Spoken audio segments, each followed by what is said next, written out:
اس کی ایک دلیل بیان فرمائی، عقلی دلیل۔ اللہ تعالی جو حکم ارشاد فرماتا ہے اس پر ایمان لانا یہ فرض ہے،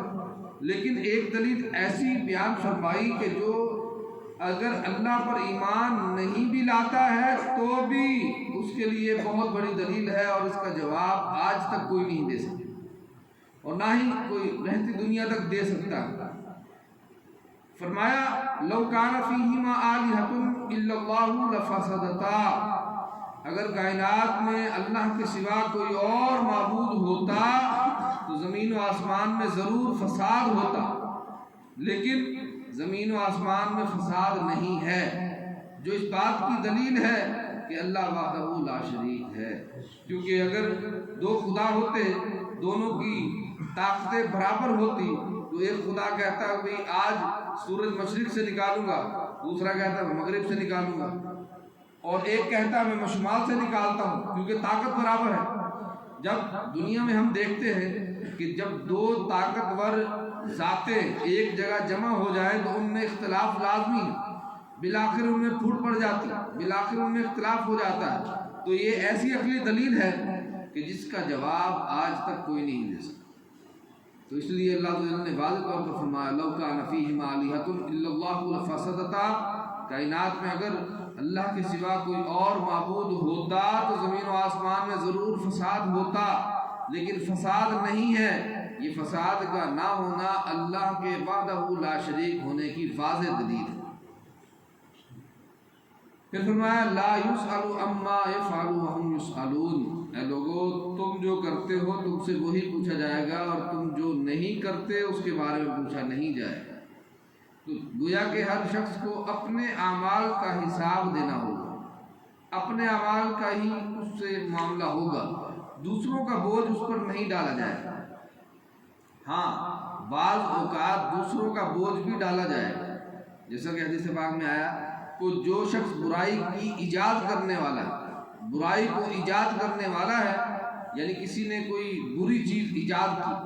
اب لوگ اس پر عمل کر رہے ہیں، تو اب اس بری چیز کے ایجاد کرنے والے پر تمام عمل کرنے والوں کا گناہ ہوگا۔ جیسے کہ آج کل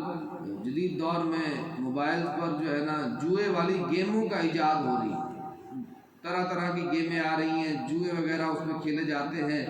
اور بہت سارے لوگ جو ہے وہ اپنی مال سے اپنے پیسوں سے ہاتھ دھو بیٹھتے ہیں۔ تو لوگ سمجھتے ہیں یہ بڑی عقل مندی ہے، ہم نے پیسہ جمع کر دیا، اور جب تک اس پر عمل کرتے رہیں گے تو جو موجد ہے اس کا بالخصوص وہ گناہوں میں مبتلا رہے گا۔ آج کل جیسے کہ سافٹ ویئر انجینئر ہوتے ہیں، وہ اس طرح کی گیمز ایجاد کرتے ہیں، تو اپنے علم کو اچھائی کی طرف لے جانا چاہیے۔ اچھا جو شخص اپنے علم کو اچھائی کی طرف لے جاتا ہے تو اب اس کا فائدہ بھی، فرمایا کہ جو اچھی چیز کو ایجاد کرتا ہے تو جب تک اس پر عمل ہوتا رہے گا ایجاد کرنے والے کو اس کا ثواب ملتا رہے گا۔ تو لہذا اچھی چیز کی طرف ہمیں رغبت کرنی چاہیے، ہم کوشش کرنی چاہیے کہ ہمارے ذریعے کوئی اچھی چیز ہو جائے، ایسا نہ ہو کہ ہم برائی کے پھیلنے کا ذریعہ بنیں بلکہ اچھائی کے پھیلنے کا ذریعہ۔ فرمایا کہ وما ارسلنا من قبلک من رسول الا نوحی الیہ، ہم نے آپ سے پہلے بھی بہت سارے رسولوں کو بھیجا اور ان کی طرف وحی یہی کی کہ لا الہ الا انا فاعبدون، کہ اللہ وحدہ لا شریک ہے، اس کے علاوہ کوئی عبادت کے لائق نہیں۔ پھر اللہ تعالیٰ نے فرمایا کہ وہی ہے جس نے رات اور دن، سورج اور چاند کو پیدا فرمایا ہے، اور کل فی فلک یسبحون، اور ہر ایک اپنے مدار میں گھوم رہا ہے، یعنی رات کے وقت دن نہیں آتا، دن کے وقت رات نہیں آتی، سورج کے وقت چاند نہیں نکلتا، چاند کی جگہ پر سورج نہیں آتا، ہر چیز اپنے سرکل میں اپنے دائرے میں گھوم رہی ہے اور کوئی بھی اس سے باہر نہیں نکلتی۔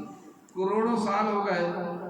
سائنسدانوں کے مطابق اس چاند کو، سورج کو، لیکن آج تک کوئی سورج اور چاند جو ہے وہ 1 انچ بھی اپنی جگہ سے نہیں ہلا، 1 cm 1 mm بھی اپنی جگہ سے وہ موو نہیں کیا۔ یہ کمال قدرت کی نشانی ہے، یہ کسی چیز کی بہت گرفت کی دلیل ہوتی ہے کہ وہاں پر کوئی اس طرح کا اختلاف نہ پایا جائے۔ اور پھر اس کے ساتھ ساتھ بیان فرما دیا لوگوں کل نفس ذائقۃ الموت، ہر چیز ہر نفس کو موت کا ذائقہ چکھنا ہے، تو لہذا تم جو کام بھی کرو گے تمہیں اس کی جزا ضرور دی جائے گی۔ اس کے بعد پھر اللہ تعالیٰ نے حضرت ابراہیم علیہ السلام کے واقعے کو ذکر فرمایا کہ ان کی قوم جو ہے وہ اپنے عید والے دن جو ہے وہ ایک جگہ جمع ہو گئی، تو آپ نے ان کے تمام بتوں کو توڑ دیا، اور کلہارا جو تھا توڑنے کا آلہ وہ آپ نے بڑے بت کے کندھے پر رکھ دیا۔ لوگ واپس آئے اور انہوں نے کہا کہ ہائے خرابی، ہمارے معبودوں کو کس نے توڑ دیا؟ ایک شخص نے کہا کہ میں نے سنا ہے کہ فلاں نوجوان جو ہے وہ ہمارے بتوں کو برا بھلا کہتا ہے اور اس کو ابراہیم کہا جاتا ہے، یعنی ابراہیم علیہ السلام ہمارے معبودوں کو برا کہتے ہیں، یہ کام انہوں نے کیا ہوگا، اور وہ گئے بھی نہیں تھے اس عید والے دن میلے میں۔ تو لوگوں نے ان سے پوچھا تو آپ نے فرمایا کہ میں نے یہ جو بڑا بت ہے اس نے یہ کام کیا۔ آپ ان بتوں کی عجز کو، عاجز ہونے کو ظاہر کرنے کے لیے اس طرح آپ نے فرمایا کہ اس بڑے بت سے پوچھو اس نے یہ کام کیا۔ لوگوں نے کہا کہ اے ابراہیم یہ کیسی بات کرتے ہو، یہ کیسے اس طرح کا کام کر سکتا ہے، نہ یہ ہل سکتا ہے، نہ نفع دے سکتا ہے، نہ نقصان دے سکتا ہے۔ تو آپ نے فرمایا کہ پھر تم اس رب کی عبادت کیوں نہیں کرتے جو نفع بھی دیتا ہے اور نقصان بھی دیتا ہے، جو تمہیں فائدہ بھی دیتا ہے، تمہارے نقصان کا بھی وہی مالک ہے۔ اب انہوں نے کہا کہ نہیں، اس طرح کریں کہ ابراہیم علیہ السلام کو آگ میں ڈال دیا۔ ان کے لیے ایک آگ تیار کی گئی اور وہ اس قدر زیادہ تپش دینے والی بن گئی کہ روایتوں میں آتا ہے کہ اس کے اوپر سے کوئی پرندہ گزرتا تو وہ بھی جل کر بیچ میں گر جاتا، اتنی زیادہ آگ جلائی۔ اب مسئلہ یہ تھا کہ حضرت ابراہیم علیہ السلام کو آگ میں کیسے ڈالا جائے، تو اس دور میں منجنیق ہوتی تھی، منجنیق گولا وغیرہ، جس طرح آج کل توپ ہے تو کسی چیز کو دور سے کھڑے ہو کر پھینکنے کے لیے ایک سپرنگ ٹائپ چیز ہوتی ہے، اس کے اوپر پتھر کو رکھ کے چھوڑا جاتا تو وہ بہت زور سے دور جا کے گرتا۔ تو حضرت ابراہیم علیہ السلام کو اس دور کے مطابق جو ہے منجنیق میں بٹھایا گیا اور آگ میں چھوڑ دیا۔ اب منجنیق سے آگ کے درمیان جانے کا جو فاصلہ ہے وہ چند سیکنڈ سے بھی کم تھا۔ اب اس دوران اللہ عز و جل نے جو خالق و مالک ہے، تمام سلطنتوں کا مالک ہے، اس نے آگ کو حکم دیا یا نار کونی بردا و سلاما علی ابراہیم، اے آگ ٹھنڈی ہو جا اور سلامتی والی ہو جا ابراہیم کی۔ یہاں آپ نے لفظ اللہ عز و جل نے ارشاد فرمایا سلامن، ٹھنڈی ہو جا اور سلامتی والی ہو جا۔ مفسرین فرماتے ہیں کہ اگر اللہ عز و جل یہ نہ فرماتا کہ اے آگ کو سلامتی والی ہو جا تو وہ اتنی ٹھنڈی ہو جاتی کہ حضرت ابراہیم علیہ السلام کو ایذا دیتی، تکلیف دیتی، کیونکہ ٹھنڈک کا بہت زیادہ ہو جانا یہ بھی اللہ عز و جل کی طرف سے آزمائش ہے اور انسان کو تکلیف ہوتی ہے۔ آج بھی بہت سارے ممالک ایسے ہیں جن میں درجہ حرارت -50, -60, -70 تک چلا جاتا ہے اور وہاں زندگی گزارنا بہت مشکل ہوتا ہے۔ اسی طرح جہنم کی ایک وادی ہے جو انتہائی سرد ہے۔ نبی کریم صلی اللہ علیہ وسلم نے ایک مرتبہ ارشاد فرمایا اے اللہ ہمیں زمہریر سے نجات عطا فرما۔ لوگوں نے عرض کی یا رسول اللہ صلی اللہ علیہ وسلم یہ زمہریر کیا چیز ہے؟ فرمایا یہ جہنم کا سرد ترین علاقہ ہے، بہت زیادہ سردی والا علاقہ۔ تو اس لیے فرمایا اللہ عز و جل نے اے نار، اے آگ ٹھنڈی ہو جا اور سلامتی والی ہو جا۔ تو وہ آگ آپ کے لیے ٹھنڈی ہو گئی اور سلامتی والی ہو گئی، یعنی جب آپ آگ میں تشریف لے گئے تو نہ تو آگ نے آپ کو جلایا اور نہ ہی آگ نے ٹھنڈک کی وجہ سے آپ کو ایذا دی۔ پھر اللہ عز و جل نے حضرت